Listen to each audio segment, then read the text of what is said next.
Life is a winding road, no telling where it goes.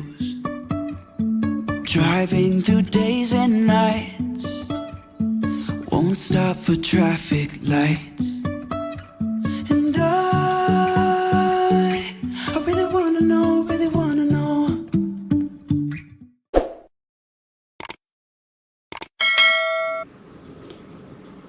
Hello everyone! Here I am again, si Betty ng GNB Vlog.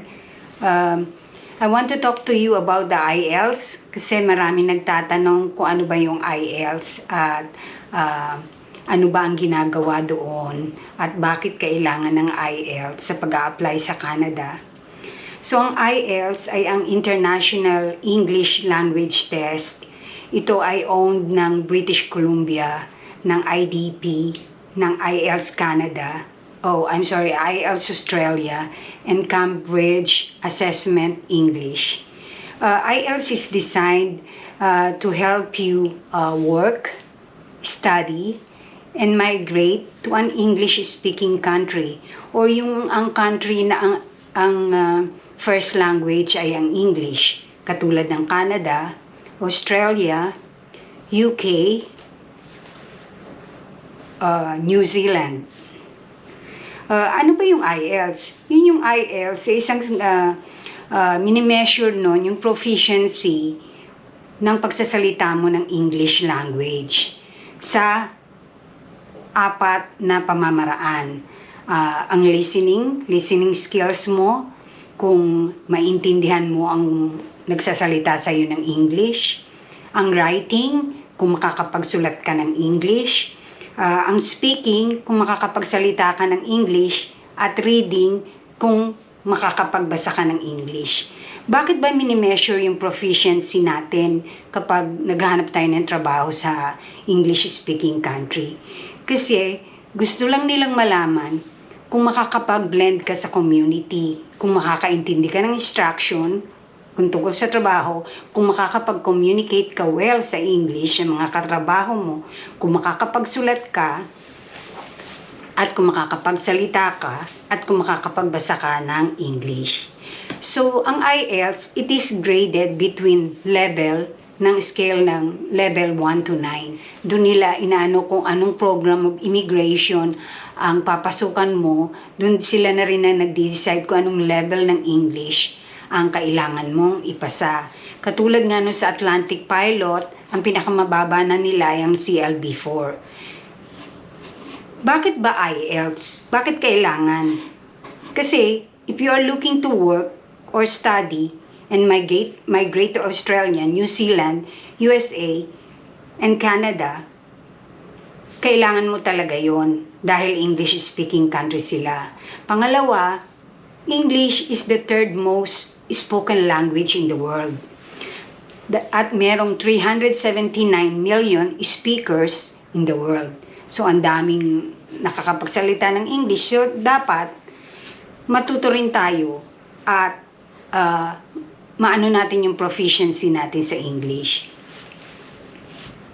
At may benefits yun. If you can communicate in the language to which country you're going to work, mas may benefits yun sa'yo. Minsan, pag mas mataas ang level mo ng proficient mo sa English, mas madali ka matanggap sa mas matataas na level ng trabaho, high-paying jobs. So, essential ito for job opportunities at pag-blend mo sa community. Halimbawa, ikaw punta kang Canada, first time mo sa Canada. Siyempre, para makapag-blend ka sa community, what I mean blend is socialize ka, makapag-communicate ka sa mga co-workers mo, sa neighbors mo, at everyone in the community. Ang pangatlo, kung bakit Ielts, ito ang isa sa most popular test globally. Ito ay nare-recognize ng 10,000 employers all over the world, universities, schools, and immigration bodies like Immigration Canada, including 3,400 institutions sa USA.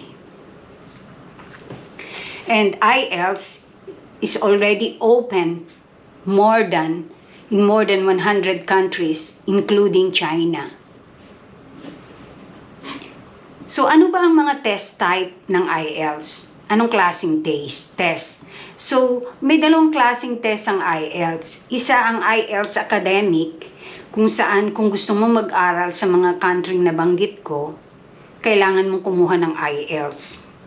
So, that test is suitable for those wanting to study in an English-speaking country or university. You can also take IELTS for academic professional registration processes. Halimbawa, gusto mo magpa-register, halimbawa teacher ka, gusto mo magpa-register sa ibang country, kakailanganin mo ang IELTS academic. So, ang pangalawang IELTS test type, ang IELTS General Training, which is yan ang kinukuha natin pag nagtatrabaho tayo. Halimbawa, kung mag-a-apply ka sa Canada, ang kukunin mong IELTS ay yung IELTS General Training. So, lalo na kung pinaka-suitable yan kung mag-a-apply ka ng trabaho sa mga nabanggit kong country. It can also be taken for work experience or other employment training. Nire-require yan nung country na pupuntahan mo. IELTS General Training is also required for migration, mga immigration bodies ng Australia, Canada, New Zealand at ang UK. Kaya nga kung mag-a-apply ka ng halimbawa na Atlantic Pilot, kakailanganin mo talaga ang CLB, ay ang IELTS, which is CLB 4. So, kakailanganin mo yung English kasi sa workplace at saka sa social environment mo sa country pupuntahan mo. So, ano ba ang ways to take IELTS? May dalawang klase ng pagtetest ng IELTS. Number 1 is paper-based. So, it means written to. May pencil ka or ballpen at papel. At ang pangalawa ay ang computer-based. Which is sa akin, nung nag-take ako ng IELTS, pinili ko ang paper-based. Why? Kasi maari kong mabago man ang isip ko sa sagot, mabubura ko. So, in paper-based, pwede kang gumamit ng lapis o ballpen. Ang pinili ko, lapis, para kung sakaling pwede ko erasin. As awa naman ng Diyos, nakapasa naman ako with flying colors. Okay. So, ang IELTS, it will take 3 hours. Walang break time ang IELTS, okay? So, yung listening, reading, and writing, i-complete mo yan ng 1 day. No break in between. So, speaking skills is completed within a week. So, ini-schedule yan 1 week before nung written listening, reading, and writing mo, or 1 week after nun. So, sa listening, punta tayo sa listening skills. Ang listening skills, it takes 30 minutes for the test. So, meron siyang 4 parts. So, 40 questions. So, it means 10 questions in every part. Plus, 10 minutes transfer time. Kasi, ang written, paper-based, bibigyan ko muna ng questionnaire. Tapos nun, may time para sagutin mo. Tapos may time din para i-transfer mo sa answer sheet, which is 10 minutes ang transfer time. So, ang listening, meron siyang multiple choice, tapos may matching type siya, tapos diagram labeling, yung parang flowchart, tapos may summary, completion, yung i-complete mo, yung parang may kulang siya, parang fill in the blanks, pero i-complete mo siya. Ganon din, meron din sentence completion. So, meron siyang certain task. Yung task, ang tawag nila doon task, pero para mas maintindihan nyo, yun yung instruction na gagawin nyo. So, kailangan pakinggan nyo maigi yung instruction. Kasi pag sinabi sa instruction na, halimbawa, i-complete mo yung sentence, kailangan mong singitan yan ng no more than 1 word or 1 number. Pag sinabing no more than one word, kailangan one word lang ang i-insert mo.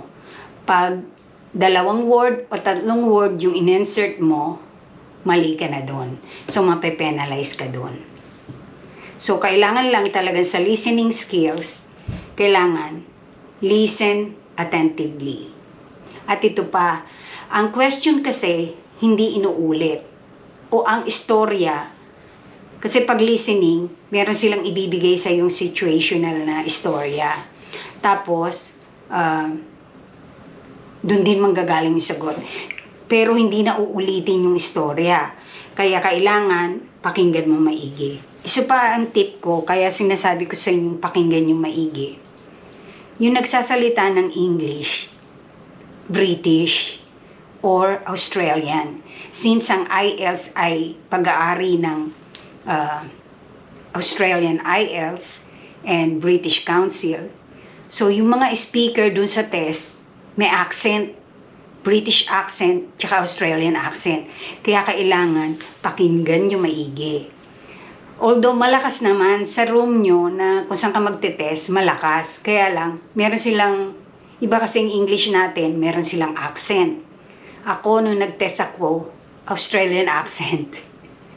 Medyo mahirap yung sa akin kasi medyo, hindi ako sanay makinig ng Australian accent. Mas nakakarinig ako ng British accent kahit sa mga palabas sa TV. Bihira ang Australian. Tsaka iba yung English na. Ang advice ko lang sa inyo, makinig kayong mabuti. Punta tayo sa reading. Ang reading naman, 60 minutes ang test. Ganon din, 40 questions pero 1 oras. So, ang reading, meron kang babasahin na parang istorya. Take note, yung mga binibigay na situation, story dito sa IELTS, ayun yung totoong nangyayari sa totoong buhay. Halimbawa, ang istorya nila yung boss, kausap yung trabahador, gano'n. Tapos, yun yung nire-read. May nagre-read naka-loudspeaker sa room. Yung question dun din manggagaling. So, ang question nila, ang sagot, syempre, kung paano ang pagkaka-arrange doon sa istorya. Kaya kailangan nyo lang talaga makinig kung ano ang question. So, sa reading, may babasahin kayong istorya, tapos may tanong doon pagkatapos, sasagutin nyo doon sa answer sheet. Take note, poor spelling, kung mali ang spelling at mali ang grammar, may penalty kayo, mapipenalize kayo. So, be careful. Ang susunod na test ay ang writing. Ang writing ay may 60 minutes din o 1 oras ka doon sa test. Pero may 2 lang siyang question. So, ang test number 1, part 1 ng writing ay 20 minutes, as ang second ay 40 minutes. So, ang part 1, you'll have to write a letter requesting information or explaining a situation. Basta may bibigay sa inyong situation. Tapos, dun nyo i-base kung ano yung i-write nyo in 150 words. So, if too short, you will be penalized. So, may minus points yun kung less than 150 words yung isusulat mo. Pag more than naman 150 words, hindi ka naman mape-penalize. Kaya lang ang mangyayari, kung more than 150 words yung nasulat mo, ibig sabihin, lumagpas ka ng 20 minutes. So, nagamit mo yung ibang oras mo para do sa part 2 ng writing test. Which is, binuwasan mo yung oras mo doon, 40 points yun, 40 minutes yun, and double the points yun nung part number 1. Kaya kailangan mas mabuti, 150 words, no more than 20 minutes. So, ang part 2 nung test na yun, you will be asked to write an essay in response to a point of view, argument, or problem. So, may bibigay sila sa yung situation na problem or an argument. I-defend mo yun by writing an essay.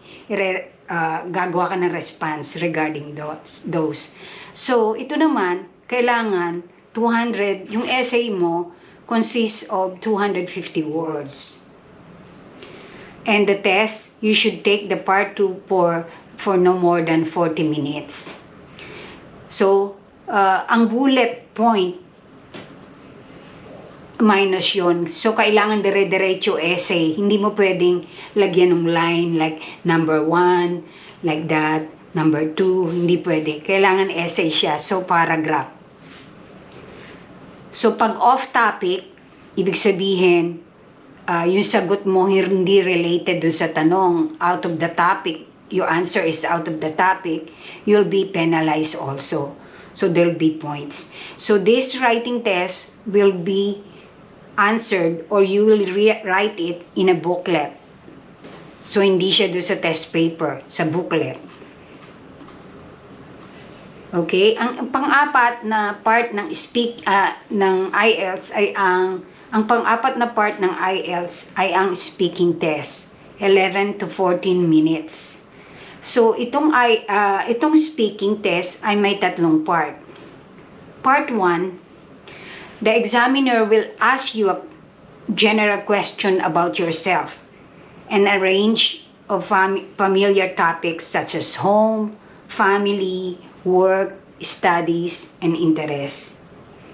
So, this part lasts between 4 to 5 minutes. So, ganito ang mangyayari. Itong speaking, meron ka talagang English speaking na examiner. Kaharap mo talaga siya. It's either American siya, or British, or Canadian. So, mas maganda nga sana kung ang makakausap mo ay American or Canadian. Kasi, syempre, yung accent nila hindi masyado, hindi ka mahirapan sa accent ng Canadian o ng American. You will be very lucky if the examiner are those nationalities because there's no accent. It's easy to understand. So the examiner will ask you question about yourself, yung familiar topic, about your family, about your brother. Ako, ang naas sa akin tungkol sa Philippine government. So, you have to talk about Philippine government dahil yun ang naas sa akin. It depends if they ask you about your father and mother, your siblings, kailangan doon din sa topic na yun ang iano mo. So, basta continue ka lang magsalita. So, they are checking on how you talk in English in like a familiar topic. Yung kung saan ka, at home ka, syempre, if about your family, alam mong sasabihin mo, at home ka kasi about your family, right? Kung tungkol naman sa work mo, syempre, madali rin. So, yun, maglalas ng 4 to 5 minutes. So, parang nag-i-introduce ka lang ng self mo, tapos meron lang siya i-question sa'yo about doon sa sinabi mo. Okay? That will be the part 1, 4 to 5 minutes. So, part 2, you will be given a card which asks you to talk about the topic. So, may bibigay sila sa yung card, nakasulat dun yung topic na kung anong kailangan mong magsalita tungkol doon. Meron kang 1 minute. You have 1 minute to prepare before speaking for up to 2 minutes. So, the examiner will give you a card. You will read what topic he wants you to discuss. And then, don't talk first. Study for 1 minute before speaking up to 2 minutes. After you talk about the topic on the card, the examiner will then ask 1 or 2 questions on the same topic. And dapat ma-answer mo. Dahil ikaw ang nagkwento ng tungkol sa topic sa card, so iki-question ka lang niya tungkol sa kwento mo. Ganun lang yun. And also, I want to tell you that the speaking test is recorded. So, huwag kang ma-conscious. Don't be conscious if you see a tape recorder there while you're talking. Huwag mo na lang isipin. Like, when you talk, like it doesn't exist. Like you're not recorded. Okay? Ang part 3, you will be asked for further questions about the topic ng part 2. medyo confusing at medyo parang nakakatakot, pero hindi naman. This will give you the opportunity to discuss more abstract ideas and issues. Pwede mong pahabain yung issue. Para ka lang nagbabalita ng news, di ba? So, this part of the test will last between 4 and 5 minutes. So, ulitin ko sa inyo, summarize ko sa inyo speaking. Kasi alam ko, marami sa inyo siguro ang natatakot sa speaking. Kasi kaharap mo mismo Amerikano o Canadian or English speaking talaga. So, number 1, yung examiner magtatanong tungkol sa sarili mo, about family, very casual. So, all you had to do, talk, don't stop. Don't stop, just continue talking because it's 4 to 5 minutes. Sasabihin yan sa inyo. Tapos niyan, ang part 2, bibigyan ka ng card, may nakasulat doon na topic. Doon niya tinetest bukod sa speaking, ang reading mo. Reading mo rin, tinetest niya doon. Pagkatapos noon, tatanungin ka niya, sasabihin niya, bago ka magsalita, bigyan kitang 1 minute, pag-aralan mo yan sa card. Tapos pag napag-aralan mo na, tsaka ka magsasalita ng up to 2 minutes. Then, the examiner will ask 1 or 2 questions regarding do sa kuminento mo. Ang part 3 naman, tatanong pa siya ng mas mahabang tanong tungkol sa kunento mo doon sa part 2. So, meron ka dong opportunity na i-discuss mo any further at ipakita mo sa kanya ang galing mo sa pagsasalita ng English. So, ang tip ko lang dito, just continue talking because this test is speaking. If you stop and you quit talking, then you're going to fail. So you have to talk and talk and talk. Especially ang part 1, napakadali. Tinatanong kanya about family, about government, about nung culture mo. Ako nagulat ako nung tinanong niya ako about Philippine government. You know why? Kasi naisip ko, pag nagsalita ako about Philippine government, wala naman siyang masyadong alam sa Philippine government. So, kailangan pagandahin ko ng pagandahin yung pag-explain ko sa kanya para makakuha siya sa akin ng more information at ma-impress ko siya at maipasa ko yung speaking test. Okay? Ganun lang yun. Pero, nakaka-nervous talaga pag speaking test dahil kaharap mo English speaking person, di ba? So, each section of the test make up for 25% of your score. So, listening, writing, reading, and speaking. So, 4 yun. So, paano ba ang pag-i-score ng IELTS? So, ang highest na ay ang number 9. So, ibig sabihin, expert user ka ng English language. Kung 8 lang ang nakuha mo, very good user ka. Pag 7, good user. Number 6, competent user ka. Ibig sabihin, you have an effective command of the language despite some inaccuracies ang competent user. So, ang next ay yung number 5, which is the modest user. So, the test taker has a partial command of the language and copes with overall, make many mistakes. They should be handled basic communication. So, yung number 4, limited user. It means yung test taker, basic competence is limited to familiar situations. Medyo limited siya. And they frequently make mistakes, but they are not able to use complex language. So, just like sa Atlantic immigration pilot, ang Canadian immigration, ang required lang nila CLB4, yun ang pinaka-passing limited user. That's why I told you, napakadali. Kasi, kung titingnan nyo, ang number 4, limited user, ay Yun yung usually may mali sa English, tsaka hindi makagamit o hindi makaintindi ng complex language. So number 3, extremely limited.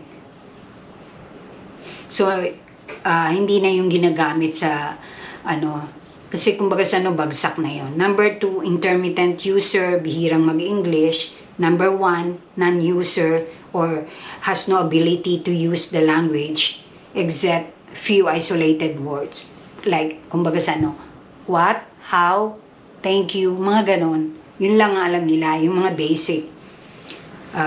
At ang 0, did not attempt the test. It means the test taker did not answer the question. So, hindi niya na-answer yung question. Kaya inulit ko sa inyo yung CLB4, napakadali. So, ano pang kailangan mong IELTS score? So, the higher you score in IELTS, reflects a better understanding at ability mo to communicate in English. So, each immigration body, like Canada Immigration, university, workplace, or station, will have a specific IELTS score requirement. Just like what I said, yung AIPP, CLB4 lang. The score you need will depend on what to do in the country. That is, work or study. So, if work, like in the express entry, ang required doon, kailangan maka-CLB7 ka, pataas. So, AIPP, CLB4, pataas. So, depende yun. Kasi yung express entry, yun yung mga high-skilled workers.